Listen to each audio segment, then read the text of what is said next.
Hey guys, and welcome back to the Trihard workshop. This week, we're delving into the deepest recesses of terrain building and finishing our 6x4 Megadungeon. Last week, we built the mighty pillars keeping our dungeon chamber aloft. Now, Q's going to integrate all the stalactites, stalagmites, pillars, dungeon rooms, and a few surprise elements.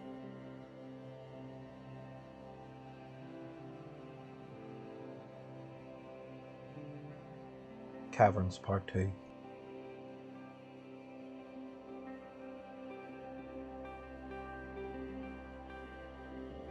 It's been a crazy couple of months putting out a video a week, some late nights, and many more cups of tea. Your response has been amazing, and it's driving us to build bigger and really try to finesse our whole operation.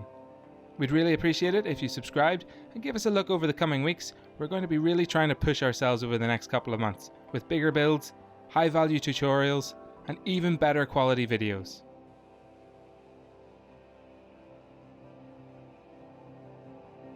An important element of our builds, and something we talk a lot about, is iteration. Anything we show on screen, Q's building 10 more off screen. That's how you get scale. You can get bogged down in fine detail and fleshing out every single terrain element, which is great, but we prefer developing fundamental techniques and then iterating on them, so just repeating the process. Just look at this dungeon. It's the same techniques we've been developing since our very first standing stones.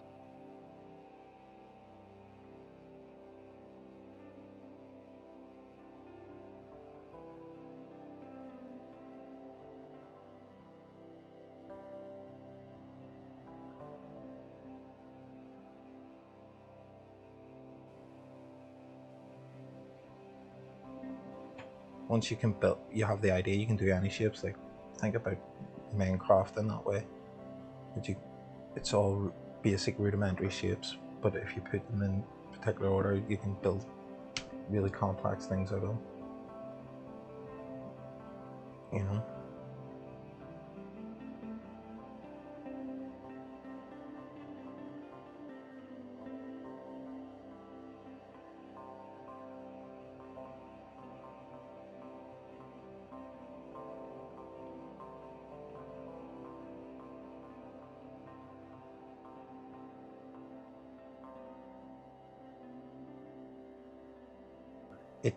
You're breaking that two-dimensional plane, and you only have to do it a bit to give the illusion, you know, like that there is a topographical like landscape you're in, rather than that plastic mats.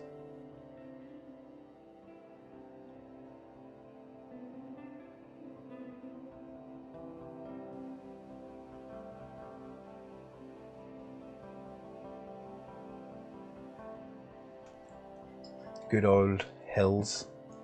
Built them before I'd done the hills video,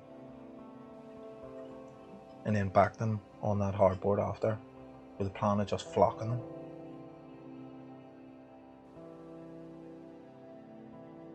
If you want scale, go big. Create loads of little bits and iterate on their design. Constantly challenging yourself for complexity, for depth, and creating dynamic fields of vision for your players.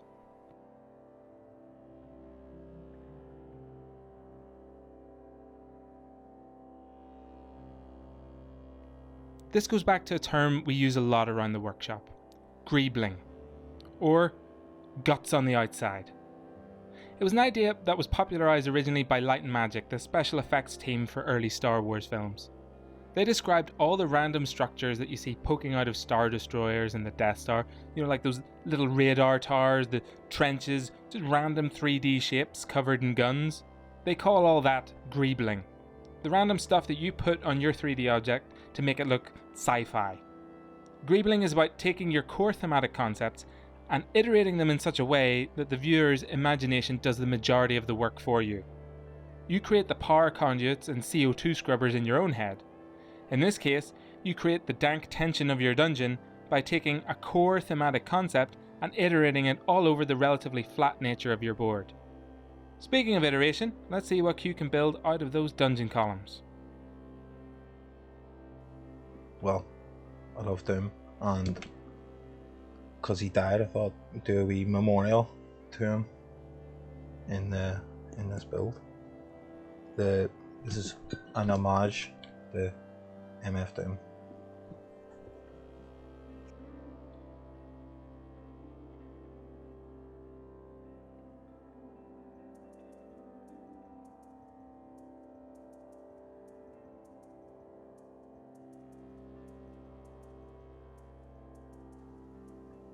I mean, the idea for the Doom Mask is it's the entrance to the Underdark.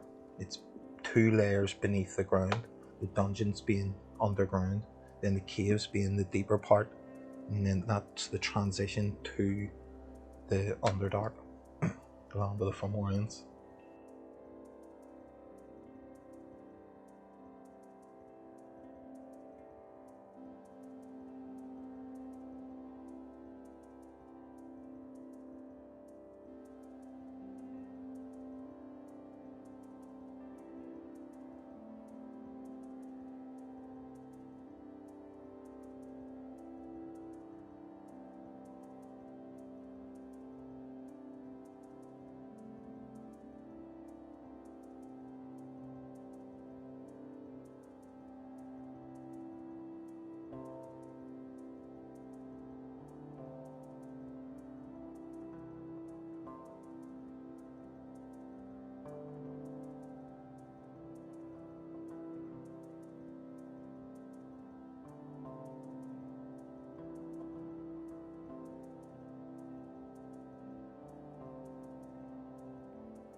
Based it in PVA glue for your bog roller stick, but it also overall gives it a good hard like exterior. And if you've bunged the inside well enough, it won't come squash on you.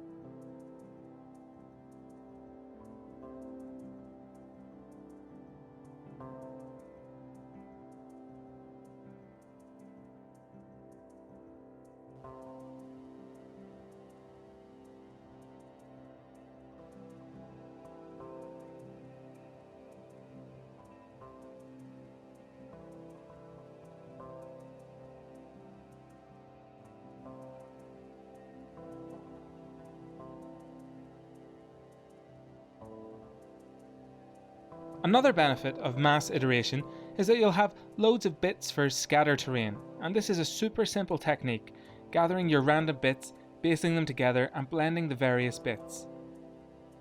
Q combines his remaining stalactites and stalagmites, and basing them together creates a whole new terrain element. This is related to our wish to really allow you to build terrains that you can mix and match together. Do you think an ancient temple should have a dragon cave attached? Excellent, we want to help you make that happen. Being able to interchange your terrain elements and various aspects of your game board just helps expand all the possibilities that you can have as a board designer and wargamer. I'm talking like mushrooms, all sorts of fungies, all mad shit, skellies, much more of the timber work. So from the first video you have these kind of look born on their own or weird, so make clusters of them for scatter terrain. The other ones are going to be used to glue around the bases of the main columns. Gradually build them to the idea that a column could exist.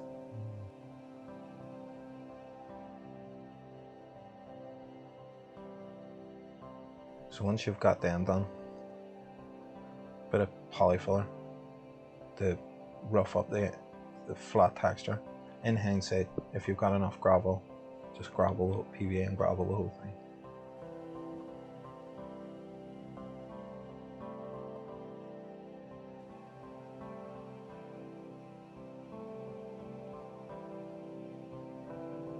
See, the good thing about doing these is you learn what not to do, you know. It's like you can, the more you do it, the more you realise what time you can save.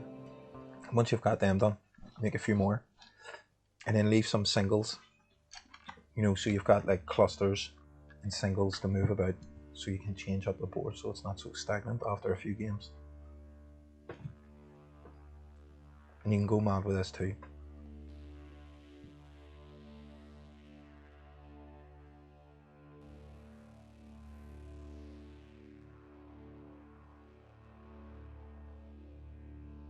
And this is scary at the start, but you kind of just have to go with it.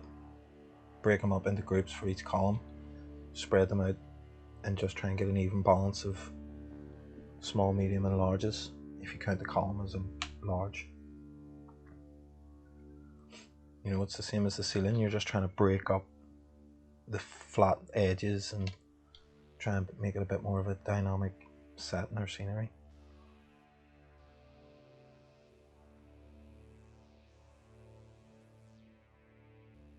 Glue strings everywhere. Nightmare. Hit them with a heat gun.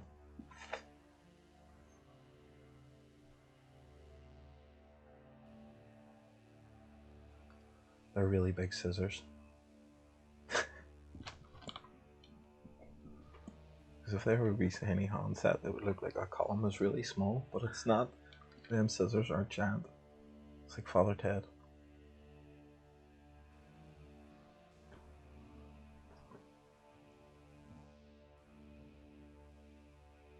You're happy with them all laid out. I mean, some of them you can blend in with the glue gun, but these ones shored up with like hardboard and card. You don't have to use the polyfiller to blend them into the rest of the scenery, as it were. I had to pre-spray the columns and the ceilings because that would have been a nightmare to do vertically. And then actually just wiping the excess of your grip off when you're cleaning your palette knife on the ground around it gives a great texture, believe it or not.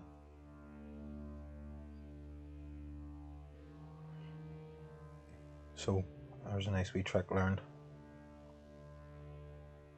just to break up that flatness and add texture to it.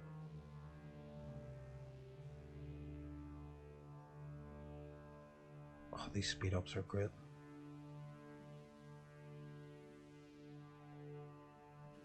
And you're just blending the worst parts, the gaps in between your hills and stuff as well at the same time. Just making it all one solid piece.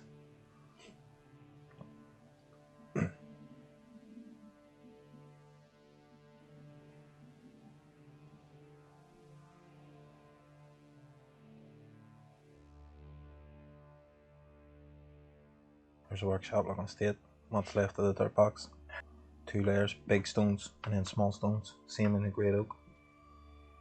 Exact same idea. Find the worst patches, fill them in with stone around the bases of the columns, just to break it up again. Another layer of texture.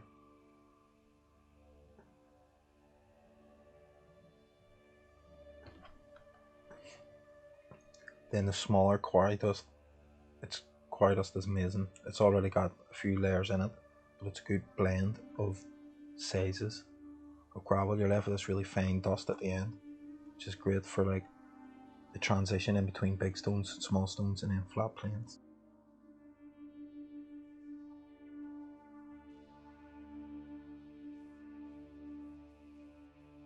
There you go.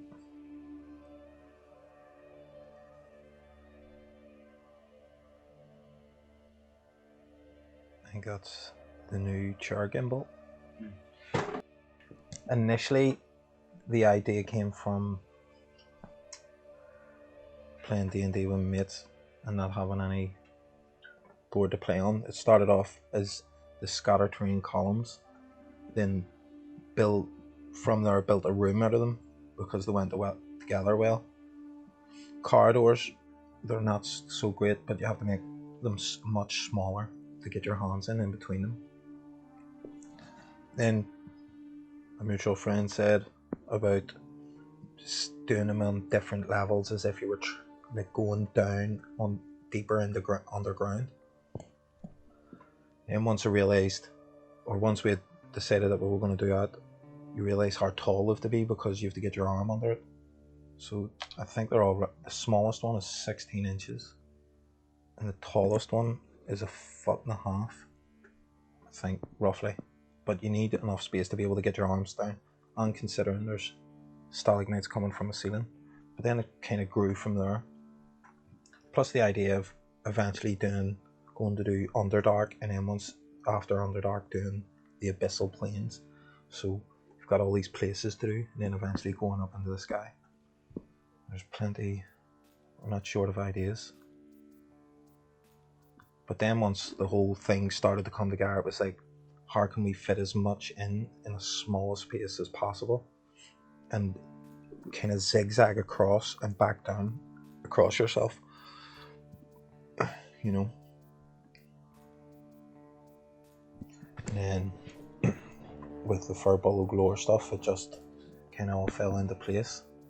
With the Fomorians being deeper underground, the Furbolgs being on the outside and in the like cave systems, and the Tun and Adan being in the trees and in the sky. Do you want to like maybe hint at your future plans with the Fomorians? The idea after this, when you traverse down, is leaving it open, like a loose end towards for doing the Underdark. And I imagine it to be all like iridescent fungi and mushrooms, you know, damp walls and moss and those type of vibes.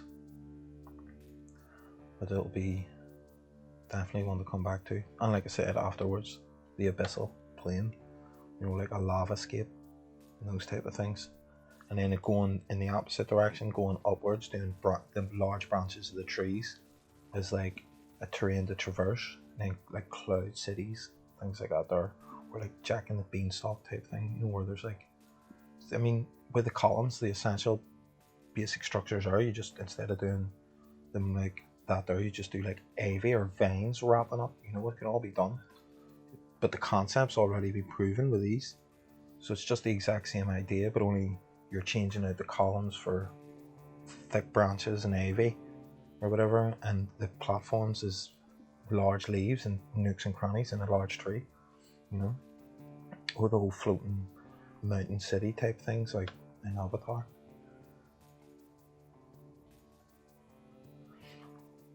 Loads of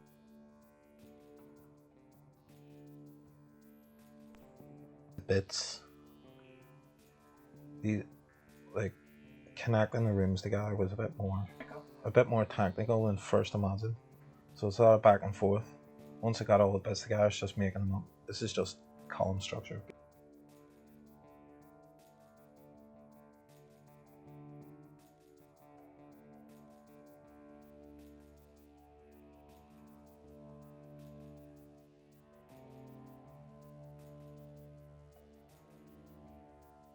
Then the timber stuff, they're all coffee stirrers.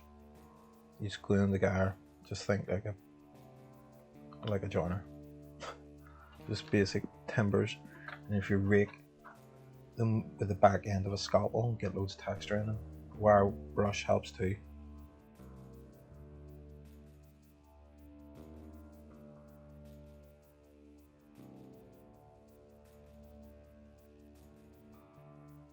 The Underdark will be amazing. I think it will be. The colour schemes and all, it's going to be like, I don't want to say like them shops in Amsterdam, but like them shops in Amsterdam. Red. Not those ones. This burnt sienna is a great colour. I mean, them pins cost £1, so don't be spending loads of money on them. Darken it up a bit. Get a dark wood. And then, like the tree, dry brush with that yellow ochre. I don't know, it makes like a greeny colour, it looks nice. And you can dry brush with a white afterwards, lightly, if you want to make it look like aged or dusty or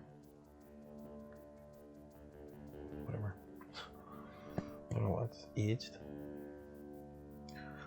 This is the foundation for the Doom Mask. And it's more or less the same as Barrow. The concept is the same. You're just using the Doom Mask as the front stone, and then you just bulk out the back. You know, trying to get this angle too wasn't easy. I didn't want it to be flush on, so I wanted it like to twist a wee bit. It kind of put it itself straight anyway.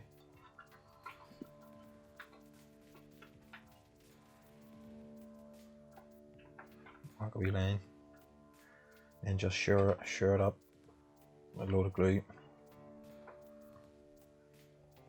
Because that hardboard rips off the top layer and it just falls apart, so you need to put a good bit on. Just more restructure bits. Places you'll be able to stuff whatever waste you've got about.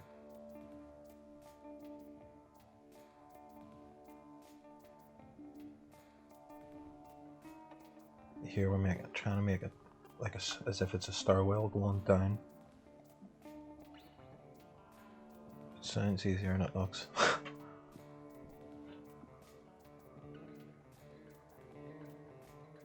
Did all this, didn't even use it.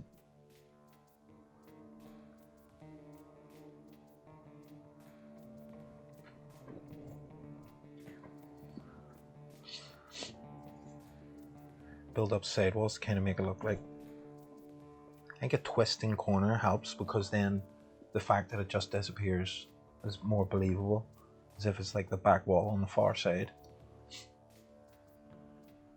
At least that was the idea. Same again, just building it up to try and fill out those gaps so you have less work to do at the other side. Stuff it full out of scrap paper.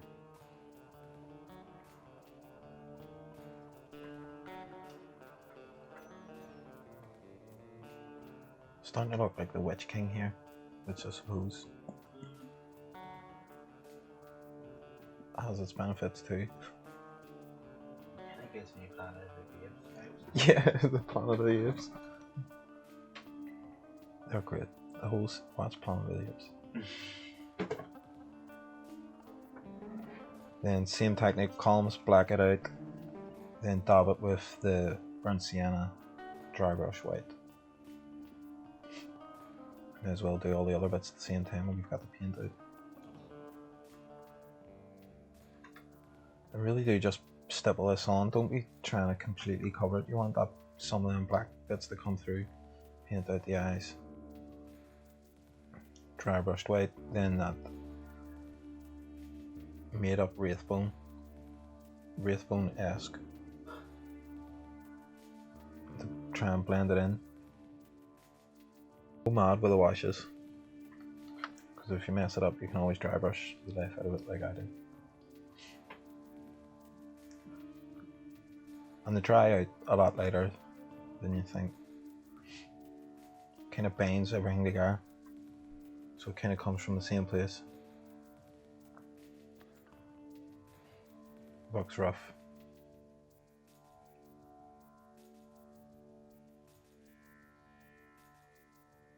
But you can do any colour scheme you want.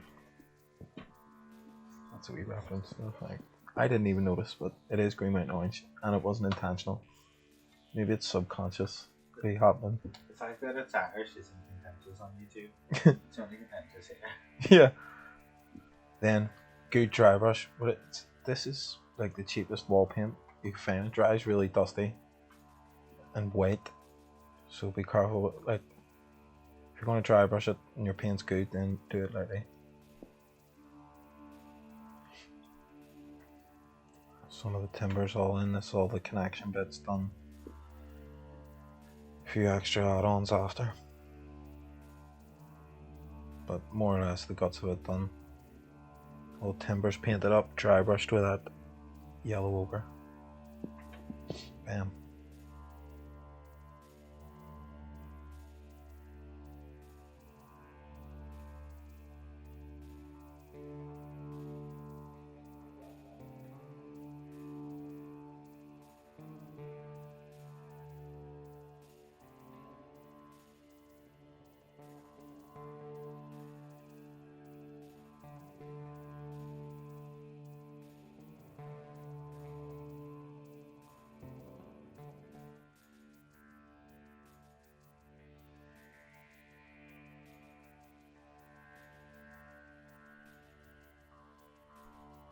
In just 10 weeks, we've built an entire 6x4 Celtic themed wargames board. If you follow our essential terrain guide, you'll come out with something very similar yourself. And we've had a few people submit the rocks that they've made, and we've been ecstatic.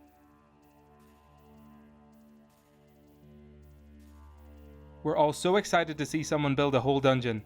So get the PVA glue out and get stuck in, and in just 10 weeks, you'll have the ultimate game night warboard for yourself.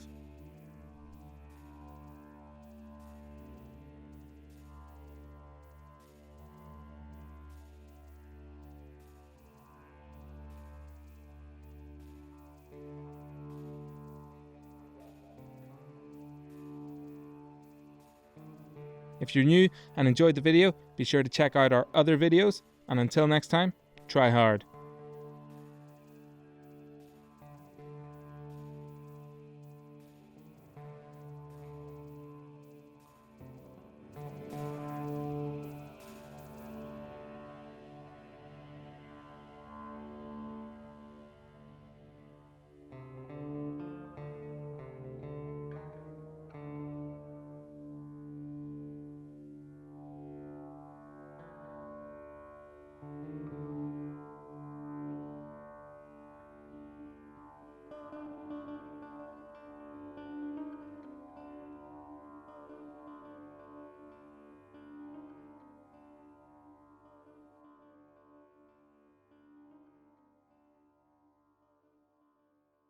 Yeah, well, there's still the dubstep bit to do, you know. Yeah.